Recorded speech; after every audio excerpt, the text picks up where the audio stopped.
Guys, welcome to सुप्रीमेशनो classes. Guys, बहुत लंबे समय के बाद मैं वीडियो लेकर के आ रहा हूँ।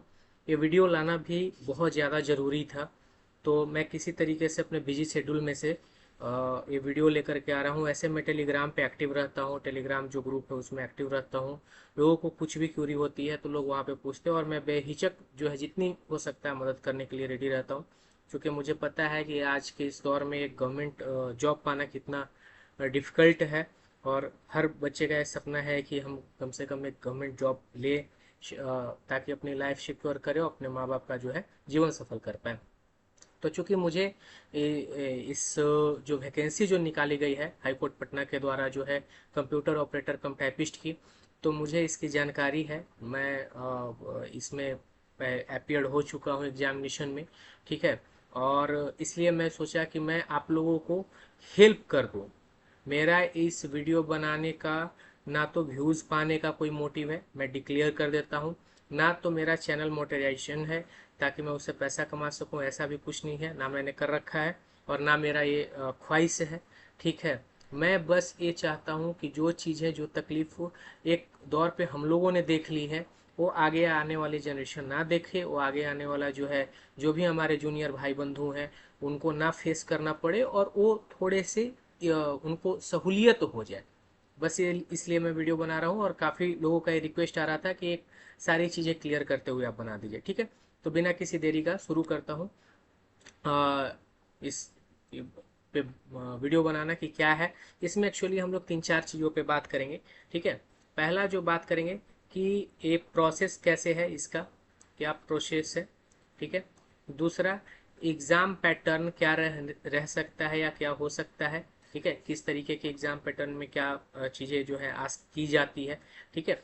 और तीसरा जो है इसका सिलेक्शन कैसे है। और चौथा कि व्हाट टू डू और व्हाट नॉट टू डू, ठीक है। और नॉट टू डू कि क्या करना है क्या नहीं करना है, ठीक है। बहुत सारे लोग कंफ्यूज हैं, चूंकि मुझे हमेशा टेलीग्राम पे मैसेज पर डे 10 मैसेज आ जाते हैं कि क्या करें क्या ना करें, ठीक है। फॉर्म भरें नहीं भरें, ये अप्लाई करें नहीं करें, हो पाएगा नहीं हो पाएगा, इस तरीके के बहुत सारे क्यूरीज आए आ रहे हैं कि क्या मैं कर पाऊंगा नहीं कर पाऊंगा, तो बहुत सारी चीज़ें हैं, ठीक है।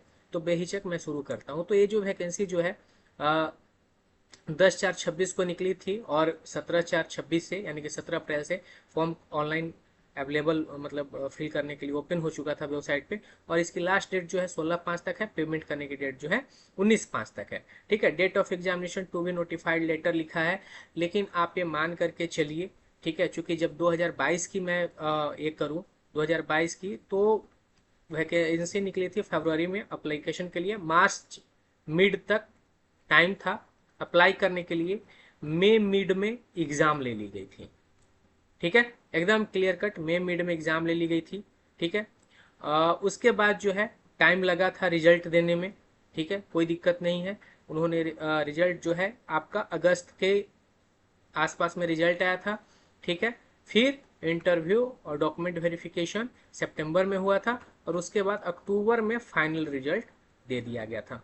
तो अब ये सारा प्रोसेस हुआ था, ठीक है। तो अब इसमें आप देख सकते हो कि अभी जो है उस बेसिस पे आपके पास कितना मंथ टाइम है।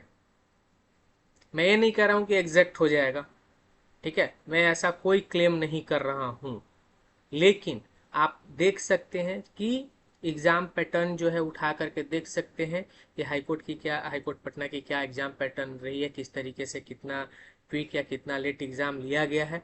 तो आप उस बेसिस पे खुद को एनालाइज कर सकते हैं। और एनालाइज किस लिए कर सकते हैं, मैं टू दी पॉइंट बात कर रहा हूँ। मैं ये नहीं बोलूँगा कि कितना पोस्ट पे आया है क्या है, तो वो सब बात की चीज़ें हैं। मैं सीधे बेसिक चीज़ें पे आ रहा हूँ, ज़्यादा लंबा वीडियो नहीं करूँगा, ठीक है। बात सीधे कि आप एनालाइज कर पाइए अपने आप को कि आप उतने टाइम पे हिंदी और इंग्लिश की टाइपिंग आप कंप्लीट कर पाएंगे, सिलेबस कवर कर पाएंगे एमसीक्यू का या नहीं, जो होने वाला है, ठीक है। हालांकि इसमें जो है यहाँ पे बताया गया है कि यदि बहुत ज़्यादा अप्लीकेशंस आते हैं तो इसको 3 फेज में किया जा सकता है, प्रिलिमिनरी, मेंस एंड फिर इंटरव्यू लिया जा सकता है, ठीक है। यदि फॉर्म की संख्या कम रहती है तो एक ही दिन में आपका जो है एमसीक्यू और दोनों टाइपिंग, ठीक है, बोथ टाइपिंग आपका हो जाएगा, दोनों हो जाएगा, ठीक है, हिंदी इंग्लिश का और एमसीक्यू एक ही दिन में हो जाएगा पूरा क्लियर, ठीक है। मतलब आप एग्जामिनेशन सेंटर में गए तो ये तीन चीज आप दे करके ही वापस बाहर आएंगे, ठीक है। उसके बाद फिर रिजल्ट आएगा, फिर आपका इंटरव्यू होगा। यदि फॉर्म ज्यादा आता है तो फिर आपका प्री लिया जाएगा, फिर मेंस लिया जाएगा, फिर आपका इंटरव्यू होगा, ठीक है। तो ये क्लियर कट हो गया। यहाँ पे टोटल जो है, अब मैं बात कर देता हूँ, 48 वैकेंसीज हैं टोटल, ठीक है। अब इसमें क्या क्या चीजें हो सकती हैं मैं उस बात पे बात करता हूँ।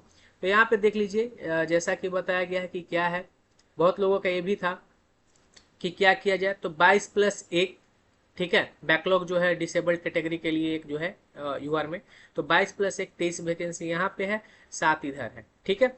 तो टोटल ये वैकेंसी है, और इसमें जो है जो ये इस 22 में से ही जो है यहाँ पे महिलाओं के लिए 7 किया गया है, ठीक है, यानी कि टोटल यहाँ पे हो गया 15, ठीक है।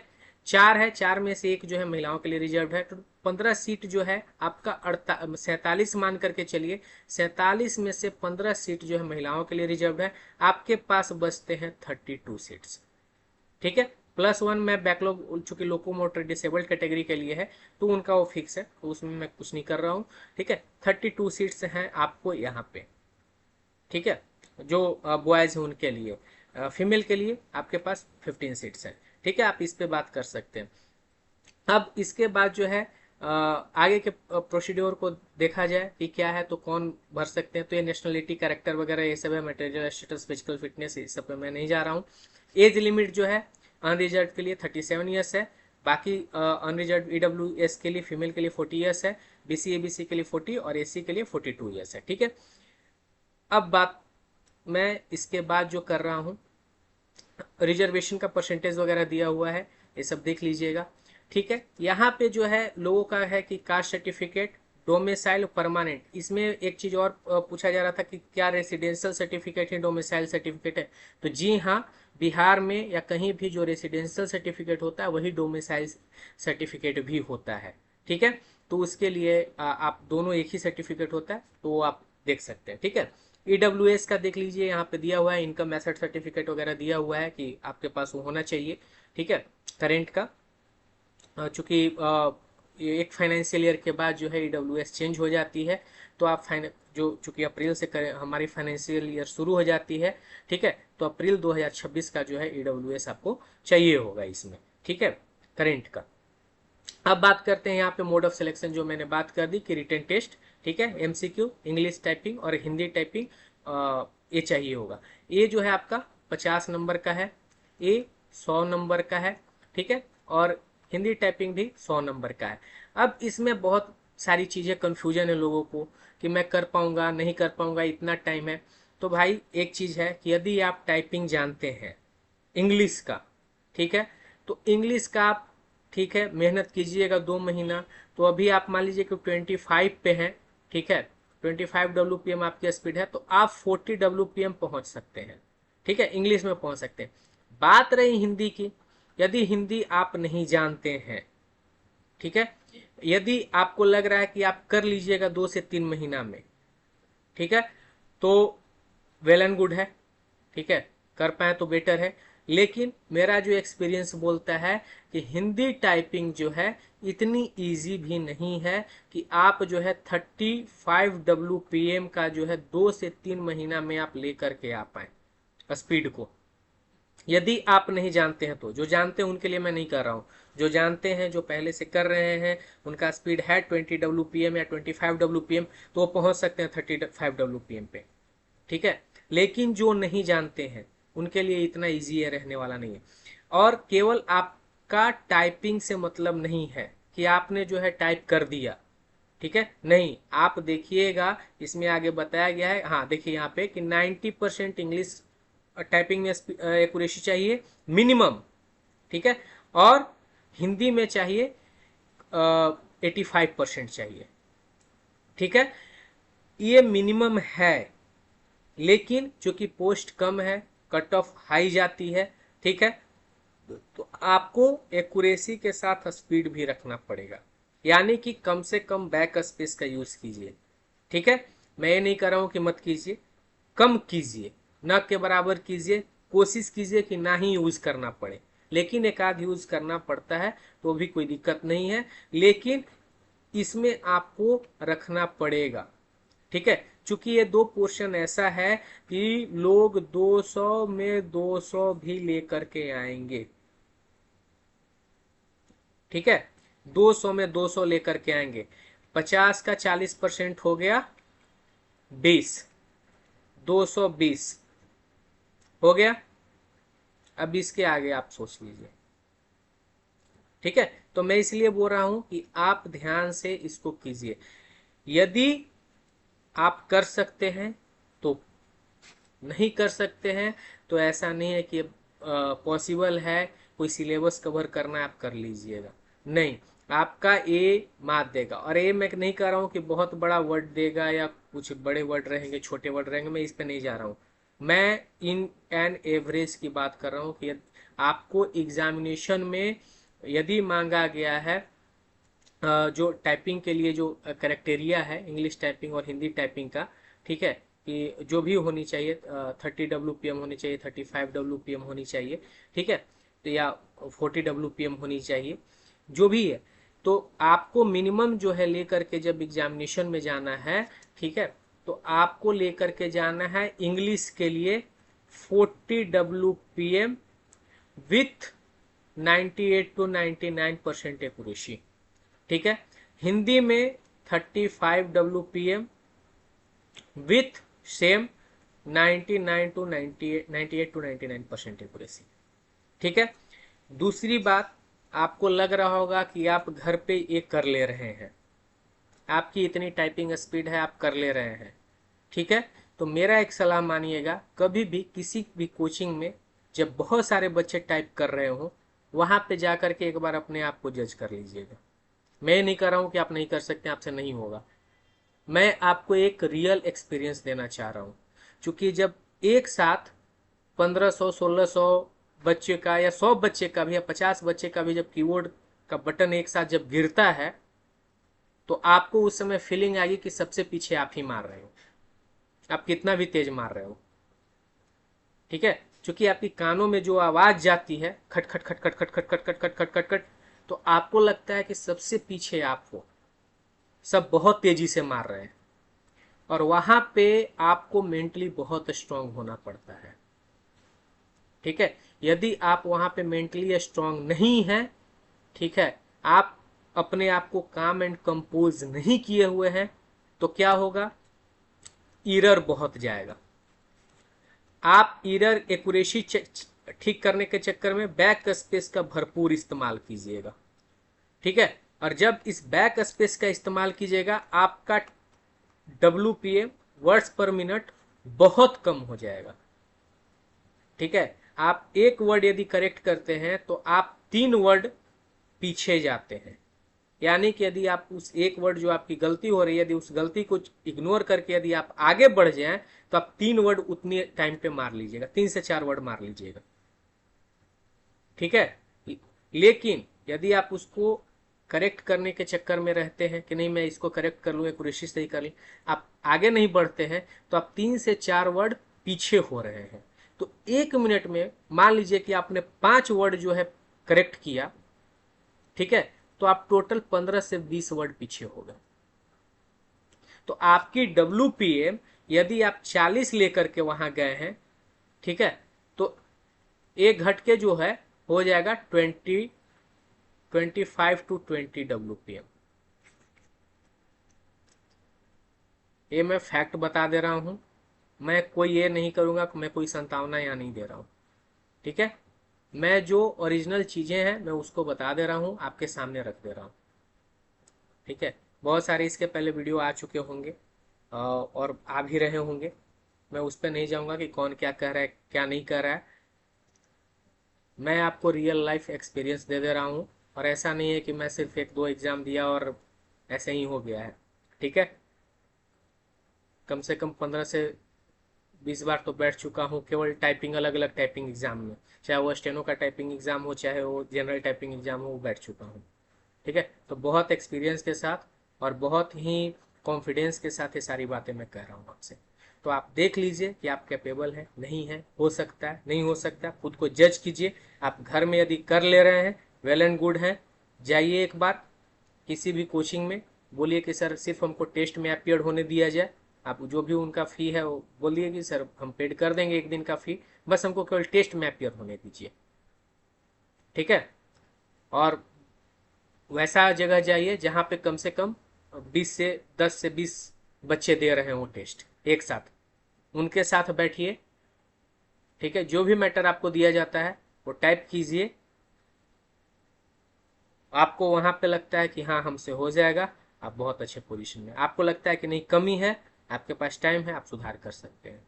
लेकिन जो बच्चे अभी सोच रहे हैं कि मैं हिंदी का शुरू कर लूंगा और खत्म कर लूंगा एग्जाम आते आते तक और मैं वेल एक्यूरेसी ले आऊंगा, यदि वो करते हैं हैट्स ऑफ, हैट्स ऑफ है उनको। ठीक है, चूंकि ये इतना इजी होने वाला नहीं है। ठीक है, ये जो जाता है, और आपको मैं एक इन जनरल कह दूं कि एक्यूरेसी इतनी चाहिए, 90-85% चाहिए। 100 का टाइपिंग का है। हैंड जो टाइपिंग का जो जाता है वो नंबर जो आते हैं वो एबव 95 आते हैं। ठीक है, 100 आउट ऑफ 100 भी आते हैं। ठीक है, तो आप अपने आप को यदि उस लेवल पे उस पेस पे हैं, बिल्कुल फॉर्म भरिए, बिल्कुल बैठिए। मैं एग्जाम में बैठने से मना नहीं करूँ, फॉर्म भरने से भी मना नहीं करूँ, मैं किसी को डरा भी नहीं रहा हूँ। ठीक है, लेकिन मैं किसी को अंधेरे में भी नहीं रखना चाह रहा हूँ। ठीक है, ये सारी बातें जो थी वो मैं आपको बता चुका हूँ, इसको देख लीजिए। अब सेंटर ऑफ एग्जामिनेशन वगैरह पे बात करने का कोई मतलब है नहीं। ठीक है, आपको सारी चीज़ें यहाँ इन्फॉर्मेशन दे दिया हूँ कि क्या है क्या नहीं है, क्या डालना है नहीं डालना है। ठीक है, यदि किसी प्रकार की किसी को, देखिए यहाँ पे मोड ऑफ एग्जामिनेशन भी दिया हुआ है। ठीक है, कि कैसे होगा। देखिए मिनिमम क्वालिफाइंग ये दिया हुआ है 20 है, तो आप यहीं से मिनिमम देख लीजिए। और मैं पिछली बार की कट ऑफ बता दे रहा हूँ कि ये जो है टोटल एग्जामिनेशन 250 और 260 का हुआ था। ठीक है, इसका जो कट ऑफ गया था वो 52 या 248 के अराउंड में, इस तरीके से कट ऑफ गया था। बहुत ही हाई कट ऑफ जाता है। ठीक है, चूंकि ये 200 में 200 स्कोरिंग है ना, आपको 3 इधर लाना ही है, 203 तो ऐसे ही हो गया, 20 इधर लाना ही, 223 तो ऐसे ही चाहिए आपको, 260 में 223 तो चाहिए। 100 नहीं मानते, चलिए 95 मानते हैं, तो 213 तो चाहिए मिनिमम। 85 छोड़ दीजिए, 95 तो लोग लेकर के आते हैं। ठीक है, 213 तो चाहिए ही 260 में आपको। ठीक है, निगेटिव मार्किंग नहीं है। ठीक है, पार्ट ए के लिए ये चीज ठीक है। अब बात रही कि लोग का एक और क्वेश्चन था कि सर कंप्यूटर का तैयारी कहाँ से करें। तो भाई कंप्यूटर ऐसा चीज है, ठीक है, एक अपने आप में एक महासमुद्र है।